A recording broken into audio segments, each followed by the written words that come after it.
Semipermeable membrane. A membrane which allows the solvent particles to pass through it, but not the solute, is called semipermeable membrane, SPM. Semipermeable membranes are of two types. Number one, natural. The examples are pig's bladder, skin around white of an egg, membrane around the red blood cells, cell membranes of the plants, etc. But these membranes cannot be used conveniently in the laboratory for solutions of high osmotic pressure. Second type of membrane is artificial. Examples of such membranes are gelatinous copper ferrocyanide, Cu2, FeCN6, calcium phosphate, a layer of phenol, etc. The most widely used SPM is that of copper ferrocyanide, and it is prepared by depositing this chemical in the porous walls of a battery pot. The pot, after cleaning its pores thoroughly, is filled with copper sulfate solution and immersed carefully in another tub having a solution of potassium ferrocyanide of similar concentration. Diffusion of ions takes place through the pores, and the gelatinous precipitate of copper ferrocyanide sets inside the pores. The reaction involved is 2Cu2 plus FeCN6 4 minus, giving us Cu2 FeCN6.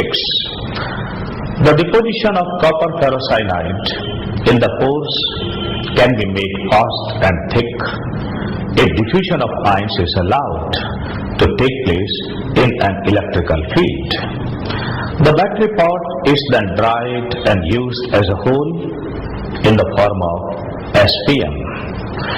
Now, I'll pose a very important question: why osmosis occurs? Let us answer this question.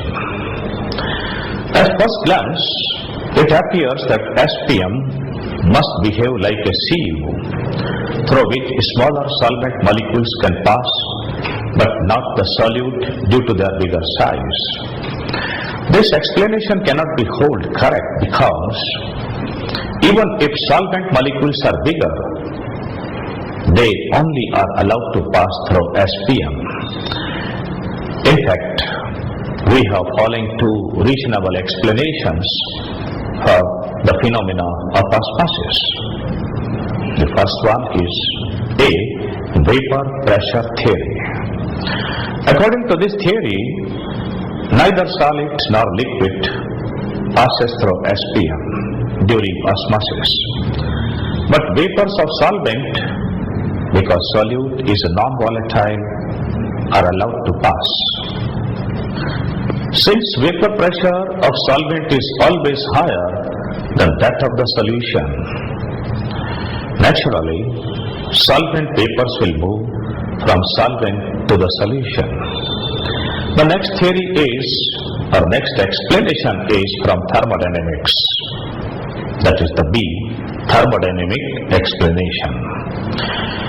According to second law of thermodynamics, a spontaneous or natural process moves in the direction which leads to the increase of entropy and decrease of free energy. Therefore, if pure solvent is added to a solution, a higher entropy state will be achieved when the solvent and solute molecules have diffused among one another to form a more dilute solution. Unless there are strong intermolecular forces, there will be a negligible enthalpy change, delta H, and so the increase in entropy, that is plus delta S, makes mixing of solvent and solution a spontaneous process.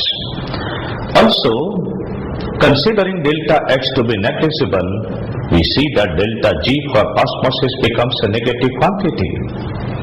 According to the equation, delta G equal to delta H minus D delta S. Hence, osmosis is a spontaneous process. Difference between diffusion and osmosis. Spontaneous movement of solute particles from a concentrated solution towards dilute solution is known as diffusion. You can observe it by carefully putting a tiny crystal of potassium permanganate on the surface of pure water taken in a glass beaker. Since in case of diffusion, the solvent particles are also in motion, hence diffusion of solute into solvent is a bilateral process. Remember, diffusion does not require semi-permeable membrane like osmosis.